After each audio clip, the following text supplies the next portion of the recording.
गुण्डा नायकी नै हो एउटा सानुलाई पक्राउ गरिसके तपाईँ को सानो हो अझ जसले गृहमन्त्री सुदन गुरुङलाई मार्छ त्यसलाई 30 लाख रुपैयाँ दिन्छु भन्दै गुण्डा नायकी सानु भाइ भनिने नामक व्यक्तिले अहिले अभिव्यक्ति दिँदै सामाजिक सञ्जालमा कुप्रचार गरिरहेको छ। उनको सामाजिक सञ्जाल हेर्दाखेरि बन्दुकहरू देखिन्छन्, त्यहाँ पैसाका गड्डीहरू देखिन्छन्, त्यहाँ सुनका गोट्टाहरू हालेको हुन्छ, डलरहरू, र उनले बन्दुक पनि पड्काएका सामाजिक सञ्जालमा उनको आइडी हेर्दाखेरि त्यस्ता त्यस्ता क्रियाकलापहरू देखिन्छन्। दर्शकले उनलाई नेपाल प्रहरीले पक्राउ गर्ने कि नगर्ने यस्ता अभिव्यक्ति दिँदै हिँड्ने मान्छेलाई नेपाल प्रहरीले कहिले पक्राउ गर्छ, छिटोभन्दा छिटो नेपाल प्रहरीले पक्राउ गरोस् यस्ता अभिव्यक्ति दिँदै हिँड्ने मान्छेलाई। अहिले सुदन गुरुङलाई गृहमन्त्रीलाई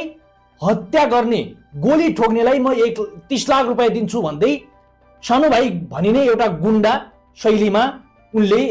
अभिव्यक्ति दिँदै हिँडिरहेका छन्। हामीले पनि सानु भाइले त्यस्तो अभिव्यक्ति दिँदै गरेको स्टाटस देखिसकेपछि हामीले पनि सानु भाइ गुण्डालाई हामीले सम्पर्क गर्यौं र त्यसपछि उहाँलाई भन्यौं कि के अभिव्यक्ति हो यस्तो, गृहमन्त्री जस्तो पदमा बसिरहेको जिम्मेवार पदमा बसेको व्यक्तिलाई यसरी गोली ठोक्छु भन्ने, 30 लाखको सुपारी दिने भनेर हामीले यही शैलीमा भनिरहँदाखेरि उहाँले भने कि